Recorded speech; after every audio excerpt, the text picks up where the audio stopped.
The failure mode and effects analysis is not a primary hazard analysis technique.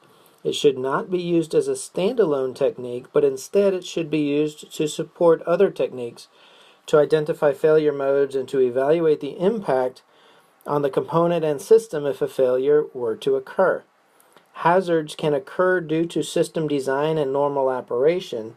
An FMEA only looks for failures. As such, if an FMEA is the only technique conducted, many system hazards could go unrecognized. The FMEA is generally conducted to support the detailed design and system design hazard analysis types, but essentially FMEA really can be conducted at any time in the life cycle and at any level in the system hierarchy. It is most beneficial, however, if conducted on the early sides of the life cycle so that design changes and improvements in safety can be implemented before those implementation costs make changes unfeasible. There are three primary approaches to an FMEA analysis, three different ways you could do it. The functional approach, shown here, can tend to be a higher level system view, focusing on ways system functions might fail and what impact that would have on the system. The functional approach communicates what the system does. What is it supposed to do? Fluid is supposed to flow through the pipe. Functionally, fluid doesn't flow through the pipe, or too much fluid flows through the pipe, or not enough fluid flows through the pipe. What it does is the functional. Conversely, or the second approach, FMEA approach, is called the structural approach. The structural approach, shown here, tends to be a little bit more rigorous, lower component level analysis, and that focuses on how the system does what it does. Failure modes focuses also on failure modes of hardware and components within the system. The bolt's supposed to hold the wing on the airplane, the bolt breaks. Failure modes. The third approach is actually a hybrid approach.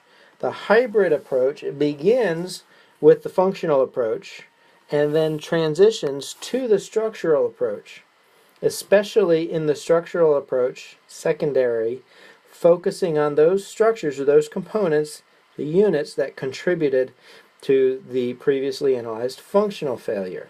In your FMEA project, you will conduct a hybrid FMEA analysis on your assigned subsystem. You'll look at the functional side first and then drill into the structural.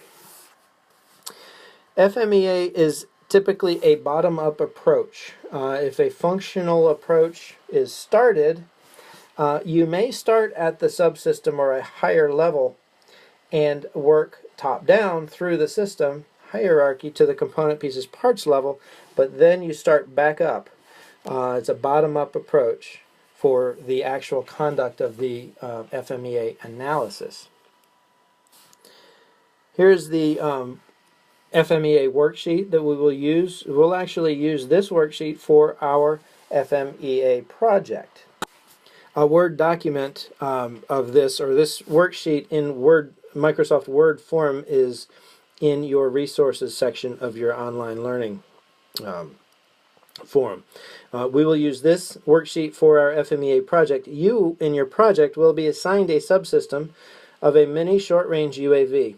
And you will put your assigned subsystem, your actual assigned subsystem will go here in block 2, subsystem.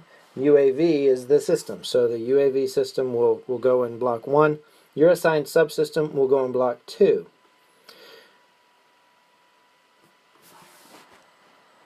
We're going to work through the columns on the FMEA worksheet, starting here with the first column, which is labeled column number 4. It's item. On item, what you do, you place in this column the piece, the part, the component, unit, or function, that thing that you are looking at, that you're conducting the analysis on for that line. So it's you work down through the system hierarchy or the indentured equipment list, and both of them have been covered. Both of those have been covered in earlier presentations. But whatever level of the hierarchy you're working at, you put that piece or that part or that component in this item column, in order to start the analysis. The failure mode column identifies all credible failure modes possible. The best way to get failure modes is from hazard checklists. There is one in Appendix C, Appendix Charlie of your text, and there's another one that's a shorter one for illustration purposes in your MIL STD 1629A. Both of those were inserted into the longer PowerPoint presentation, PowerPoint number 7. No, sorry, that was PowerPoint number 8. PowerPoint number 8. So failure rate then, the next column, is the quantitative rate. This is quantitative, not qualitative. Remember, quantitative deals with numbers. Failure rate is the quantitative rate at which the failure is expected to occur. Be sure to only use reliable data for quantitative analysis, and only complete this column if quantitative data is available. You can leave it blank, put NA not applicable, or remove the column if it's not applicable. For your project, you will not be using the failure rate column. The next column, causal factors. Don't get confused between hazard causal factors and failure causal factors. This is a failure analysis. So the failure mode, that thing that failed, or the way that the item failed, in causal factors here, you put how that failed. Be specific. What is it that would cause the failure to occur?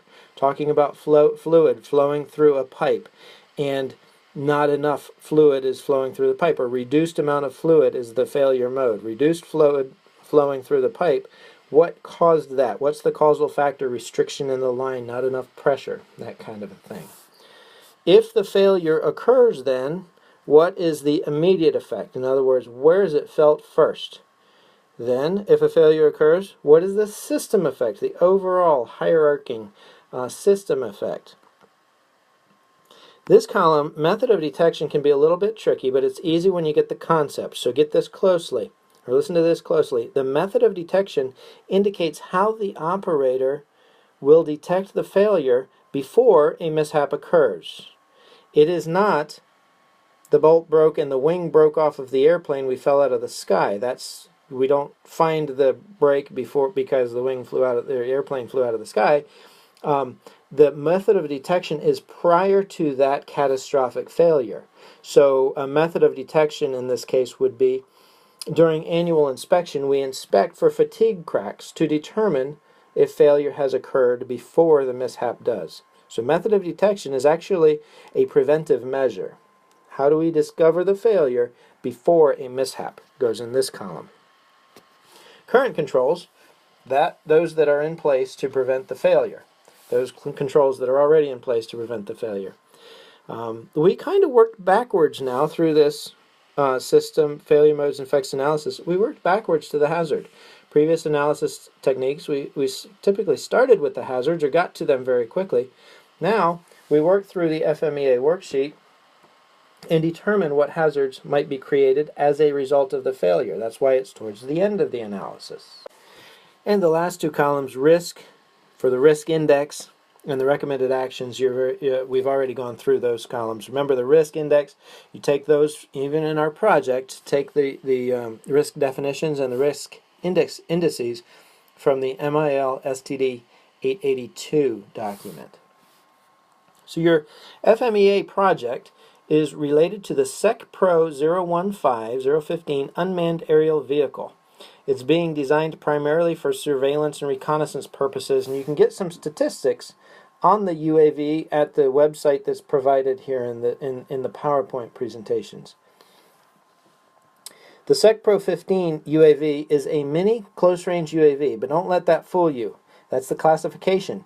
It's capable of flight up to 40 kilometers and a payload of 15 kilograms. You'll be assigned one of 4 subsystems to conduct your FMEA. You will have to conduct some research to determine failure modes.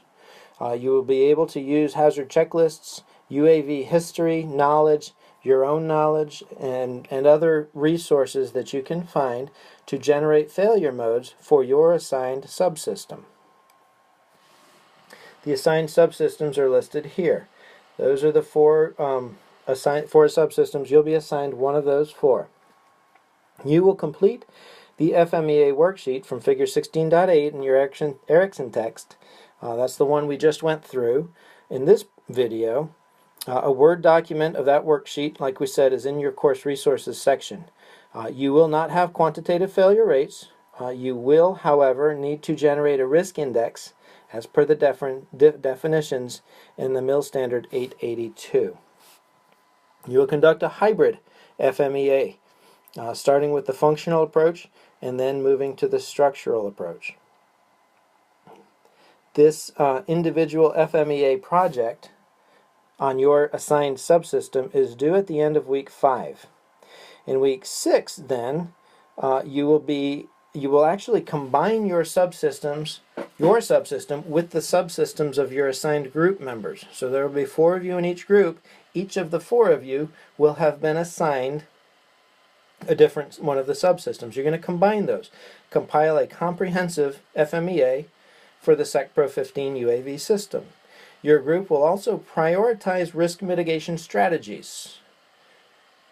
And that portion of the project is due at the end of week 6. So of all the risk mitigation strategies, the recommended actions in all 4 subsystems throughout your group in that comprehensive FMEA, of all the recommended actions that you have, you're going to need to prioritize those and then submit the comprehensive FMEA with the prioritized risk strategies. That's due at the end of week 6. And then in week 7, your instructor will actually challenge some of your recommendations. Perhaps the safety recommendations that will be challenged directly, perhaps the priority order of your recommendations will be challenged, but your instructor will challenge your recommendations and your group will have to defend those recommendations. That's done in week 7. If you have any difficulty along the way, you should reach out to your instructor who can guide you along. It should be a really fun project. I hope you enjoy it.